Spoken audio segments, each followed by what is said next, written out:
যখন আমরা কোনো গবেষণা বা ডেটা নিয়ে কাজ করি মানে তখন কোন বিশ্লেষণ টুল ব্যবহার করছি সেটা কিন্তু খুব জরুরি তাই না? ফলাফলের ওপর বিরাট প্রভাব ফেলে। হ্যাঁ, একদম ঠিক। ভুল টুল মানে তো ভুল সিদ্ধান্ত। আর এখানেই এসপিএসএস এর মতো সফটওয়্যারের গুরুত্বটা বোঝা যায়। এসপিএসএস মানে statistical package for the social sciences. পরিসংখ্যান জগতে এটা তো বেশ পরিচিত নাম। হুম, খুব পরিচিত আর বহু পুরনোও বটে। বিশ্বজুড়েই এর ব্যবহার আছে। আমরা আজ ডক্টর চিন্ময় পালের একটা লেখার উপর ভিত্তি করে এসপিএসএস নিয়ে একটু গভীরে আলোচনা করব। মানে বোঝার চেষ্টা করব এটা আসলে কি, কেন এত চলে, কোথায় কাজে লাগে। আর আজকের দিনে দাঁড়িয়ে এর প্রাসঙ্গিকতা কতটুকু সেটাও দেখা দরকার। তাহলে শুরু করা যাক। এসপিএসএস আসলে কি সেটা দিয়ে। আচ্ছা, সহজ করে বললে এসপিএসএস হলো একটা সফটওয়্যার স্যুট।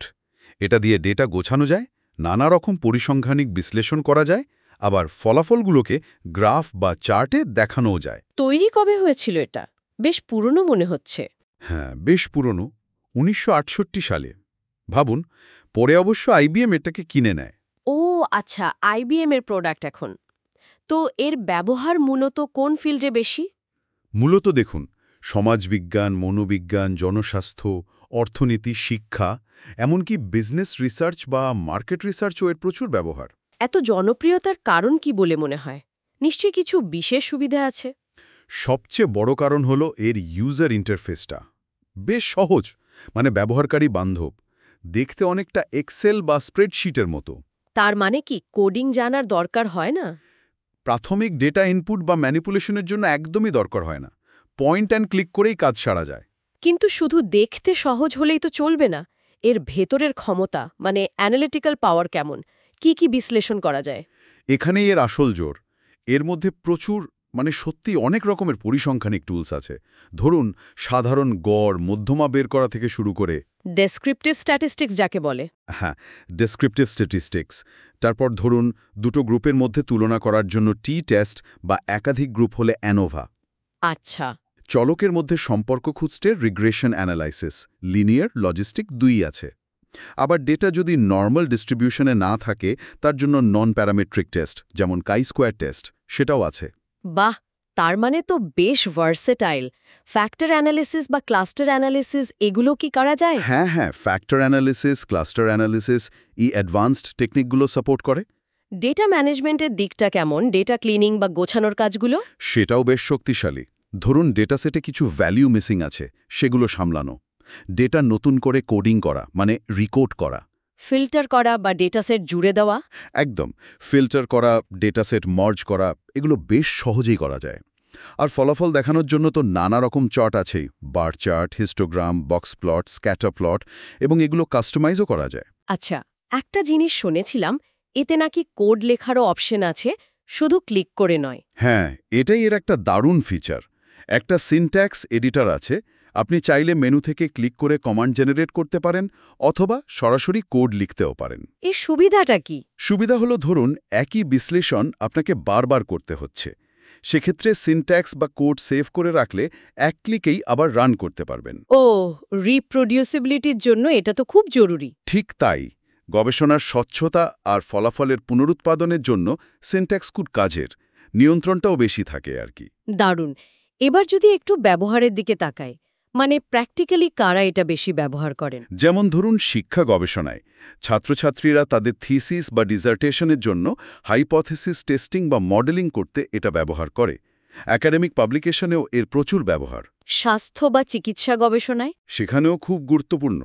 ক্লিনিক্যাল ট্রায়ালের ডেটা অ্যানালিসিস, এপিডেমিওলজিক্যাল স্টাডি, মানে মহামারী সংক্রান্ত সমীক্ষার ডেটা বিশ্লেষণ, এসবে এসপিএসএস অপরিহার্য। আর সোশ্যাল সায়েন্স বা মার্কেট রিসার্চে? সমাজবিজ্ঞানীরা সার্ভে ডেটা বিশ্লেষণ করতে, মানুষের আচরণ বুঝতে এটা ব্যবহার করেন। আর মার্কেট রিসার্চাররা consumer data, customer satisfaction survey অ্যানালিসিসের জন্য এর উপর নির্ভর করেন। এত সুবিধার কথা তো হলো, নিশ্চয়ই কিছু অসুবিধাও আছে, সীমাবদ্ধতা? অবশ্যই আছে। প্রথম আর সবচেয়ে বড় বাধা হলো এর কস্ট, মানে দাম। এটা একটা কমার্শিয়াল সফটওয়্যার, লাইসেন্স কিনতে বেশ ভালো টাকা লাগে। যেটা হয়তো একজন ইন্ডিভিজুয়াল রিসার্চার বা ছোট প্রতিষ্ঠানের পক্ষে দেওয়া কঠিন। ঠিক তাই, এটা একটা বড় সীমাবদ্ধতা। দ্বিতীয়ত, যদিও এটা খুব পাওয়ারফুল, কিন্তু ধরুন আপনি একটা খুব নতুন বা কাস্টমাইজড অ্যালগোরিদম বানাতে চাইছেন। সেক্ষেত্রে আর বা পাইথনের মতো ওপেন সোর্স টুলে যে ফ্লেক্সিবিলিটি পাওয়া যায় এসপিএসএস-এ ততটা নেই। কারণ এটা ওপেন সোর্স নয়। হ্যাঁ, এটা আইবিএম-এর প্রোপ্রাইটারি সফটওয়্যার। এর ভেতরের কোড আপনি দেখতে বা বদলাতে পারবেন না। তাহলে যদি একটু তুলনা করি, ধরুন এসপিএসএস বনাম আর বা জামোভি, এই বিকল্পগুলোর সাপেক্ষে এসপিএসএস কোথায় দাঁড়িয়ে? মূল পার্থক্যগুলো তো আমরা কিছুটা ছুঁয়ে গেলাম। খরচ একটা বড় ফ্যাক্টর। এসপিএসএস পেড, আর জামোভি ফ্রি। ইউজার ইন্টারফেস, শেখার দিক থেকে? জামোভি সম্ভবত সবচেয়ে সহজ, কারণ ওটা মূলত জিইউআই বেসড। এসপিএসএস-এ জিইউআই আর সিনট্যাক্স দুটোই আছে, তাই মাঝারি বলা যায়। আর শিখতে গেলে কোডিং জানতেই হবে, তাই ওটা একটু কঠিন, বিশেষ করে নতুনদের জন্য। তার মানে যাদের প্রোগ্রামিং ব্যাকগ্রাউন্ড নেই বা যারা একটা স্টেবল, সাপোর্টেড প্ল্যাটফর্ম চান, তাদের জন্য এসপিএসএস এখনও আকর্ষণীয়? হ্যাঁ, বলা যেতে পারে। বিশেষ করে বড় প্রতিষ্ঠান বা যেখানে ডেটা অ্যানালিসিসের একটা নির্দিষ্ট পরিকাঠামো আছে, সেখানে এসপিএসএস-এর ব্যবহার এখনও অনেক। এর কারণ এর দীর্ঘদিনের পরিচিতি, নির্ভরযোগ্যতা। আর ডেটা সিকিউরিটির ব্যাপারটা, জিডিপিআর বা হেপা কমপ্লায়েন্স? একদম। নিয়ন্ত্রিত ইন্ডাস্ট্রিতে যেমন ফার্মা বা হেলথকেয়ার, যেখানে এই কমপ্লায়েন্সগুলো খুব জরুরি, সেখানে এসপিএস-এর মতো ভ্যালিডেটেড টুলকে প্রেফার করা হয়। এর একটা ট্রাস্ট ফ্যাক্টর আছে। কিন্তু আর, পাইথন, জামোভির মতো ফ্রি আর শক্তিশালী টুলের উত্থানে এসপিএসের প্রাসঙ্গিকতা কি কমছে না? কিছুটা তো বটেই।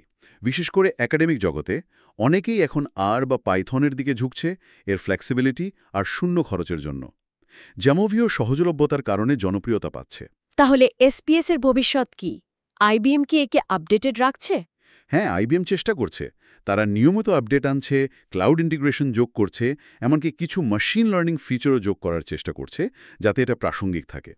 সুতরাং যদি গুটিয়ে আনি, এসপিএস-এর একটা অত্যন্ত শক্তিশালী, বহু পরীক্ষিত এবং নির্ভরযোগ্য টুল। এর সহজ ইন্টারফেস আর বিস্তৃত ক্ষমতা একে অনেকের কাছে প্রিয় করে রেখেছে, বিশেষ করে নির্দিষ্ট কিছু ক্ষেত্রে। কিন্তু এর খরচ আর কাস্টমাইজেশনের সীমাবদ্ধতা, বিশেষ করে ফ্রি আর ফ্লেক্সিবল ওপেন সোর্স বিকল্পের যুগে একটা বড় চ্যালেঞ্জ। একদম। এখানেই একটা প্রশ্ন মনে আসছে, যেখানে আর বা জামোভির মতো এত পাওয়ারফুল অথচ বিনামূল্যের টুল আমাদের হাতে আছে, সেখানে ঠিক কোন বিশেষ পরিস্থিতি বা কোন ধরনের ব্যবহারকারীদের জন্য আজও এসপিএসএস-এর মতো একটা তুলনামূলকভাবে ব্যয়বহুল সফটওয়্যার অপরিহার্য হয়ে উঠছে? এটা কিন্তু সোচনেওয়ালি বাত, তাই না? সত্যি ভাবনের বিষয়। হয়তো নির্ভরতা, সাপোর্ট, পুরনো অভ্যেস আর নির্দিষ্ট কিছু ইন্ডাস্ট্রির চাহিদায় একে টিকিয়ে রেখেছে।